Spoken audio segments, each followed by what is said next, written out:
But this songwriting guitar lesson will show how to play and use 7th chords to write songs on guitar, along with chord diagrams, music theory review, and practice rhythm progressions. We'll cover it all with the step-by-step approach. A 7th chord, which is also known as a dominant 7th chord, is notated with its root note followed by the number 7. So an A7th chord, for example, will be notated as A7.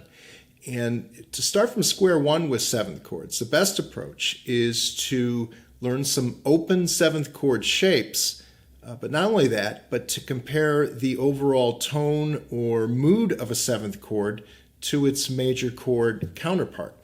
And we're going to start by doing that with E. We're going to start with the regular, an open E major chord, E chord, and we're just going to start off with an arpeggio with this chord, playing the bottom 4 strings like so. And to go from an E, or an E major, to an E7th, an open E7th, all you have to do is lift your 3rd finger. And so with that though, we're going to start again with that E, and then we're going to lift that 3rd finger and do the same arpeggio.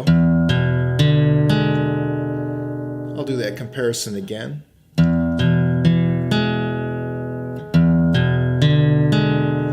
This is great for ear training. It's that one note with that 3rd finger lifted. That's the fundamental difference between a major and a 7th chord. And if I had to describe the mood of a 7th chord, they're very versatile. You can apply them a lot of different ways, but if I had to put it in a nutshell, I would say 7th chords are sort of off-center sounding. They create a sense of drama or tension within a progression, which we're going to do later in this video. But for right now, E major, and then lifting that 3rd finger, E7th, if I did a strum,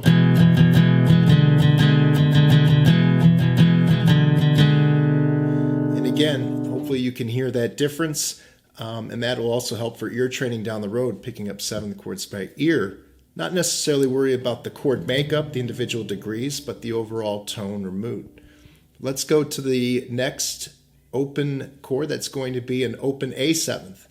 And again, we'll start with the major chord, an open A major. A lot of ways to play an A chord. I happen to have my 1 finger on that 3rd string 2nd fret for this A chord voicing. There's an A major chord. An A7th, simply lift that 1 finger off the string.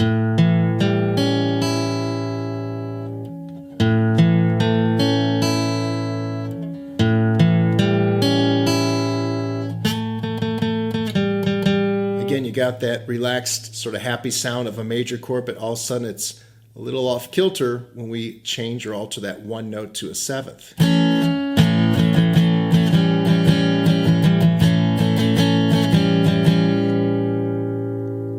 And then finally, we'll go to an open D7th chord. Start with the D major. And in this case, we are only altering 1 note, but we have to adjust the fingers. We're lowering that 2nd string 3rd fret by 2 frets. In fact, that's what we did with the E7th and the A major. The fingers, we got to switch them up. Sort of like a V shape to a triangle shape. Here's the D major arpeggio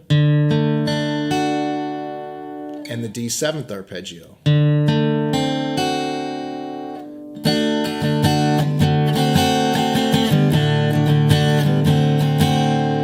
Again, this is fundamental not only to memorize the shapes, but hopefully after these 3 examples now, you got a good idea on recognizing the difference in tone or mood between a major chord and its 7th chord counterpart. Now, each of the 3 open 7th chords from the previous section are movable, with the root or the bass note of each chord determining the letter name for each movable shape. Let's show you what I mean by that. We're going to go now to the E7th chord that we started with. And that is a 6-string chord. The 6th string is the bass note of that chord. And this shape is going to be movable. And to make chord shapes movable, you have to adjust your fingers to free up your 1 finger for the bar. So that's what we're going to do for the E7. We're going to switch now, fretting with our 2, our middle, and our 3rd fingers instead. Same chord, different fingers, and then it's just a matter of sliding up one fret and doing a bar. E7th, and if you know your chromatic scale on that bottom string, this is an F7th, an F sharp 7th, also known as a G flat 7th, a G 7th, G sharp 7th, and yet another chord voicing for A 7th compared to the open A 7th we did earlier. Now, once you know how to make a chord movable through barring, you actually know 12 different chords. With one movable chord shape, you have 12 chords. There are 12 notes in the chromatic scale. This movable chord shape has increased your vocabulary if you did not know it already. We've got now 12 chords with one movable shape, that open E7 shape. It is an open E7th, but I refer to this as a six-string bass note chord because that sixth string will determine the letter name of the chord. Now we move to the A7th. On this one, 5 total strings. We have the 5th string as the bass note. That's A. So that bass note will determine the letter name of this movable chord shape. Again, we switch up our fingers, our 3 and our 4 fingers. Same chord, just different fingers. And then we move this shape. Again, now we're only going to play 5 strings. 5th string bass note. That 5th string determines the letter name of the chord. We were at A, and if you know how to count up that chromatic scale, A sharp 7th, also known as B flat 7th, a B7 chord, C7, C sharp 7th, D7th at the 5th fret position. If you're not sure about positions, position on guitar refers to where your bar is. Right now our bar is along the 5th fret position. So that's a D7th along the 5th fret position. And then finally, speaking of D7th, we're going to go back to that open D7th chord shape. Switch the fingers. This time it'll be our 2, 3, and 4 fingers. And with this chord shape, we have only 4 strings. The 4th string will be the bass note. We have D right now. To make it movable, not necessarily a bar required. We just need to get that first finger on that 4th string. A D sharp 7th, also known as E flat 7th. E 7th, F 7th, F sharp 7th, a G 7th chord. 12 chord shapes with each movable chord shape you know. So right now, we've got a total of 36 potential 7th chords. Again, 12 with the open E7th, 12 with the open A7th, and another 12 with the open D7th. And when it comes to songwriting with 7th chords, they become handy once you have a foundation down of how to write a basic 3-chord song with primary chords, or even writing songs with 6 chords to draw from. That would be using relative chords or relative keys. Once you have that foundation down, you will start to venture into different styles or genres of music, such as jazz, flamenco, or blues, for example. And if I had to describe how you go about songwriting with different styles of music, once you have the foundation down, if I describe it in one word, it would be substitution. If I added an extra word, I would say chord substitutions. What I mean by that is with that foundation of primary chords or relative chords, you have to add some variation or color to that foundation in order to venture into different styles of music. And that's what we're going to work on next, applying chord substitutions with 7th chords. Let's start with a basic example with a 7th chord substitution applied to a 3-chord progression with primary chords. Because most popular songs and ballads are based primarily on the 1, 4, and 5 chords. Those are the primary chords from a major key. And if you substitute a 7th chord for the 5 chord, this is often used in songwriting to create a sense of drama or tension before the progression resolves back to the 1 chord. So let's do 2 examples. We'll start with the key of G. Standard progression, the key of G, the 3 primary chords, G, C, and D. Let's do a basic strum through of that. A 4-chord progression that starts and ends with G.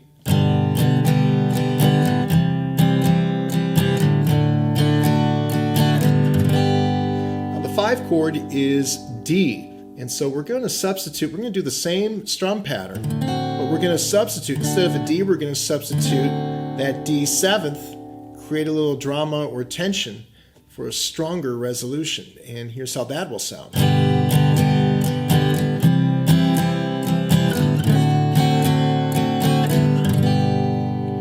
Let's really emphasize that. I'm going to go to that D seventh again. Compared to. So again, similar, D, D seventh, they do harmonize, but that D seventh is just a standard way to resolve a 3-chord progression.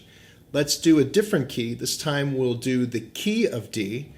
The 1, 4, and 5 chords, the 3 primary chords are D, G, and A. So let's strum that to start.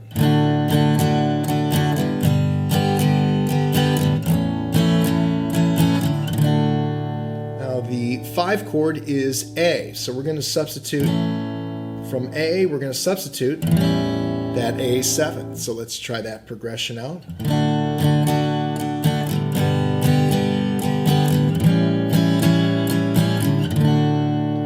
Again, we'll emphasize that.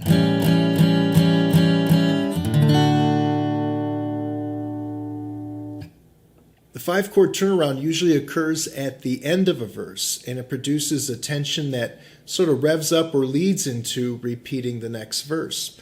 And this tension is a result of a 5-chord substitution, usually for the 1 chord. It's like we did in the previous example, we're going to substitute a 7th chord for the 5 chord. But in this clip, we're going to add also the extra element of slightly altering the rhythm for the turnaround. We're going to apply it to a flamenco progression and a couple blues progressions. We'll start with a flamenco progression. This would be in the key of A minor. So hopefully maybe you've got some experience with some 12-bar progressions, but in this 12-bar flamenco progression, the last 4 chords, bars 9 through 12, would be E major, D minor, A minor, and here's an example of an E7 turnaround. If you noticed, I changed the rhythm as well, just down strums. Let's do that one more time, starting with the E major, bar 9.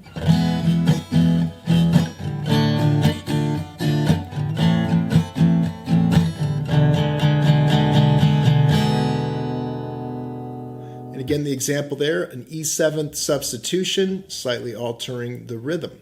If we shifted to a blues type progression, one of the, in another lesson we covered with blues rhythms, the Texas rhythm. This is in the key of E blues, with the 3 primary chords in the key of E being E, A, and B. But through substitutions, we're going to throw in a B7th for the 5 chord. Add a note on this one. We also substitute a 7th for the 4 chord as well. But we're going to focus more on the 5 chord turnaround. And with the B7th, that means another new chord shape to introduce, an open B7th, which you'll find it's a common chord used in all sorts of styles of music, especially blues. And with that, arpeggio, a little unusual shape. I sort of think of it as a triangle shape with the 1, 2, and 3 fingers, then you throw down the pinky on that top string 2nd fret. And if we were to resolve this progression with the 5-chord turnaround B7th, this is going to sound, we're going to go back to bar 9, which is going to be B7, then A7, and then this Texas rhythm, and then the turnaround. Again, revving up, changing the rhythm slightly, and also substituting a 7th chord as well. So 2 elements create that drama or tension, the 7th chord substitution and altering the rhythm. Let's do that resolution one more time, starting with B7.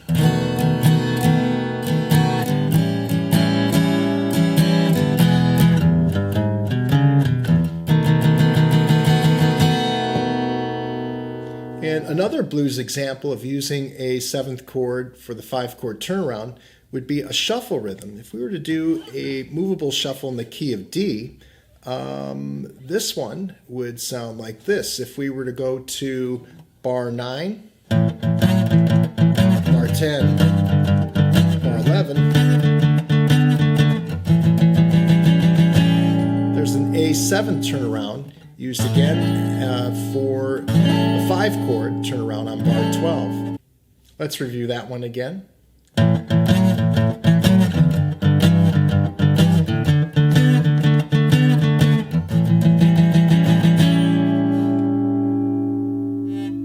With this lesson, we're going to focus how to write songs with dominant 7th chords, but there are also other types of 7th chords, such as major 7th and minor 7th chords. And with these chords, they have different moods or tones, and they harmonize differently.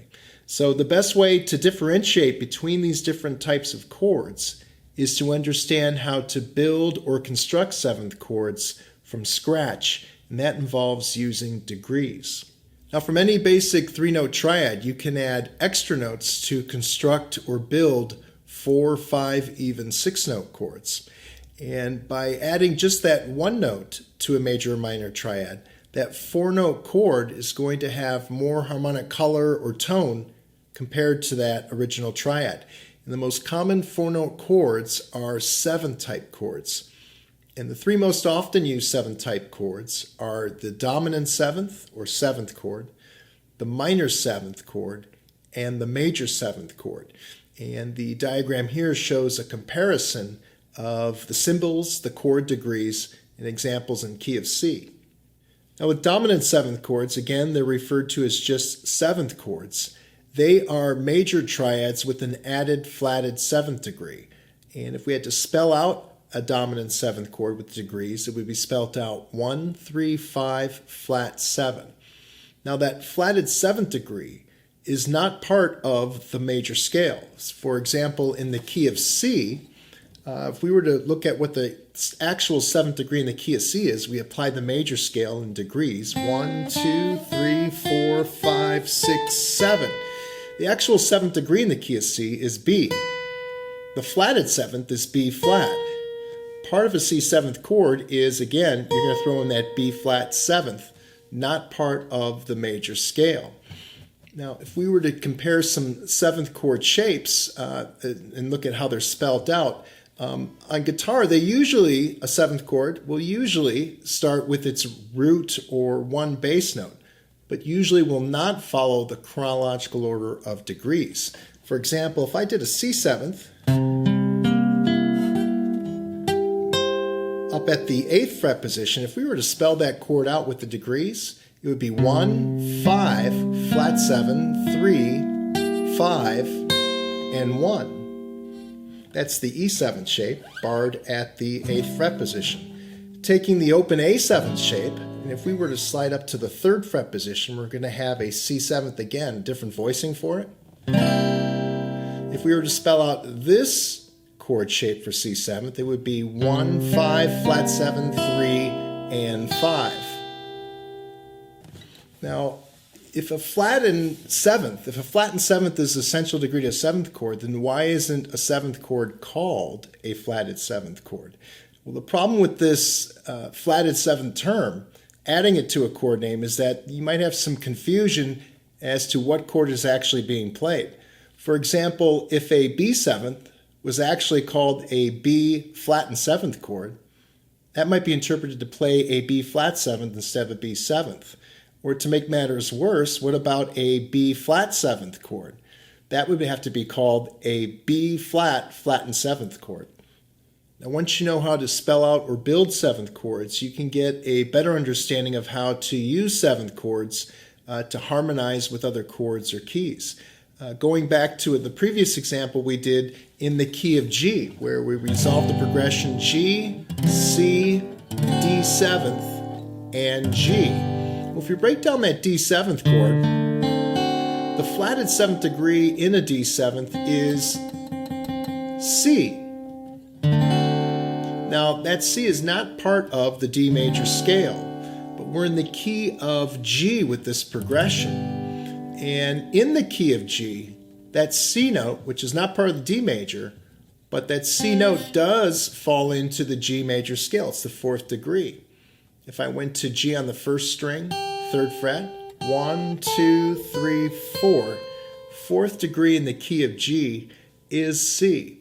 So C in relation to D is a flatted 7th, but C in relation to G, it's the 4th, and it harmonizes or fits in with the G major scale, and that's why that D 7th chord harmonizes perfectly with the key of G. Let's do another example. Again, we'll stick with the progression we did earlier in the key of D, where we did D, G, A7, and D. Well, the A7th chord, if we broke down that chord and spelled it out, that flatted 7th degree is G with the A7th chord. That G note, however, in relation to the key of D, G is actually the 4th degree.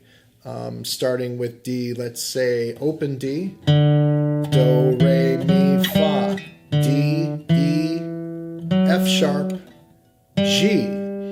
G is the 4th degree in the key of D. So again, giving another example of how that's why the flatted 7th in relation to A actually harmonizes perfectly with the key of D because it's the 4th degree. Since 7th chords are made up of 4 different notes, that allows for a lot more options when it comes to playing different chord voicings for 7th chords. Going back to the initial E7th that we did, the open E7th, what we can do with that regarding a different chord voicing, again, as long as we have those 4 notes to spell out a 7th chord, 1, 3, 5, flat, 7. So if we took that open E7th, which has those 4 degrees, but let's say we changed it up and played an E major, but then extended the pinky finger to play the flatted 7th, this time on the 2nd string, 3rd fret. Well, that is a legitimate E7th just as much as the initial one we showed you. So that's where, again, it's a matter of preference.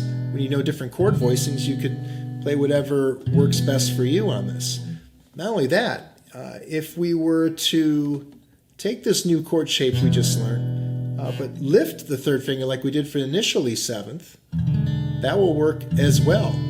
Yet a 3rd chord voicing based off one shape. If we take that E major shape, we have the original open E7th, play an E major and put the 7th on the 2nd string, or just lift the 3rd finger and keep that extension on the 2nd string as well. I happen to, well, it depends on the progression of the song, but going back to the flamenco progression when we resolved it earlier, where we went for bars 9 through 12, E, D minor, A minor,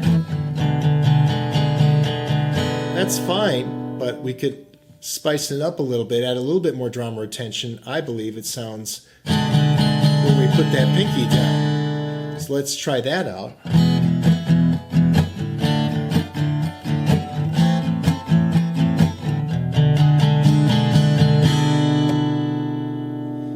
Now with this chord shape, we can actually make it movable.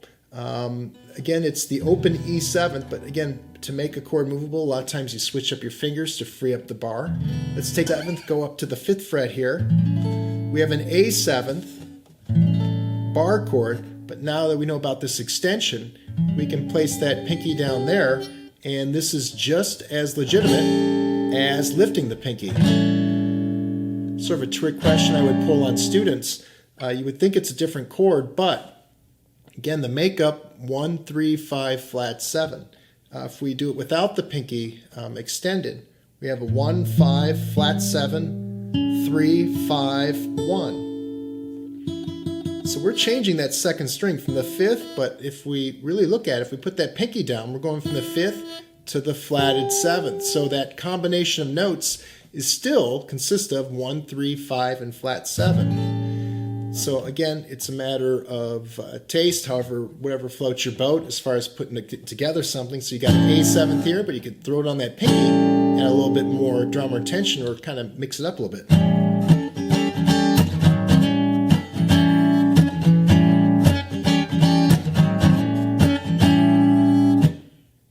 This next chord voicing, it's probably my favorite one. It starts with a C chord shape, but you focus just on those middle 4 strings. And to make it a C7, to get to that flatted 7th degree, we place our pinky finger down on the 4th string, 3rd fret. So comparing it, regular C, and then placing the pinky down.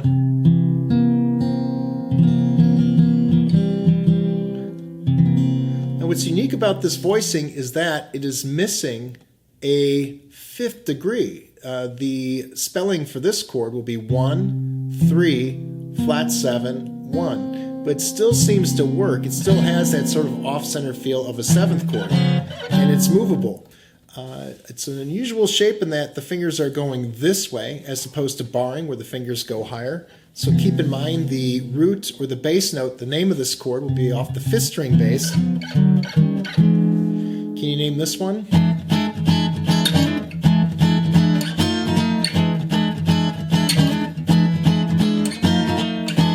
At least I think that's the right key. But with this particular progression I just did, you may notice that I went down 1 fret and went up 1 fret. You can do that with 7th chords. You can sort of slide them up or down 1 fret and they still seem to work.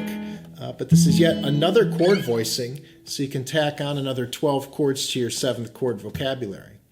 Another example of alternate 7th chord voicings around the same fret position would be the A7th chord. The open A7th. Right along that same area of the guitar, we can place or partially bar that 1st finger on the top 4 strings, extend that 3rd finger 1 fret higher and include the open 5th string. That is an open A7th. And this chord shape can be movable. Again, very similar to the E7th option to make it movable. We couldn't include the bass, but just the top 4 strings. That is also a movable chord shape. Again, the root doesn't necessarily have to be the 1 degree. In fact, if we spelt out this movable 7th chord shape, we are starting with the 5, then the 1, then the 3rd, and then the flatted 7th degree. Many blues, jazz, and funk progressions will feature the use of 7th chords. And sometimes 7th chords will be used exclusively throughout a progression. And this is an example of, again, using chord substitutions to get a different style of music. In this case, for a funk style progression, we're going to play a certain rhythm, but we're going to substitute 7th chords for the 1, 4, and 5 chords. And the progression is going to be in the key of A.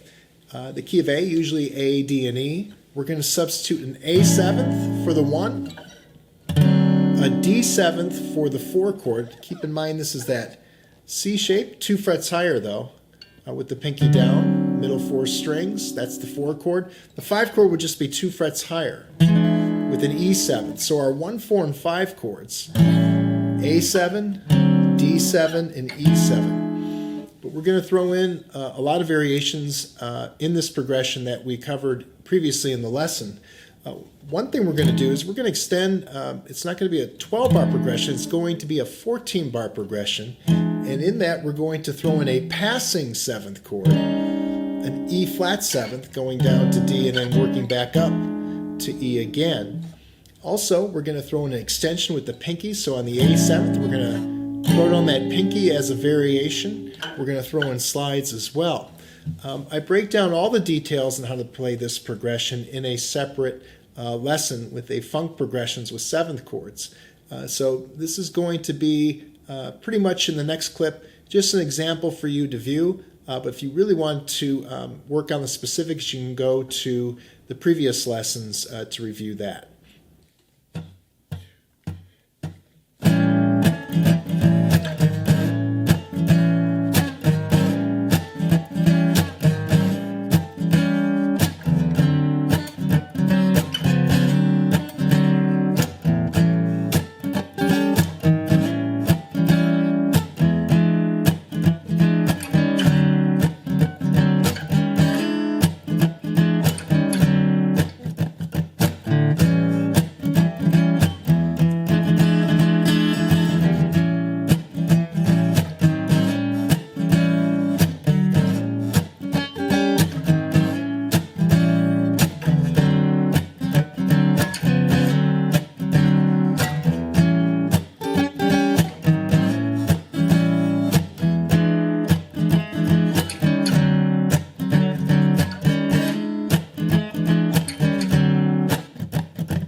Once you have this foundation of working with dominant 7th chords, you'll be ready for the next step, working with minor 7th, major 7th, and extended chords. And for other songwriting guitar lessons, you can check out my Songwriting Guitar Lessons playlist, and you can also subscribe to get updates on future releases for guitar songwriting videos.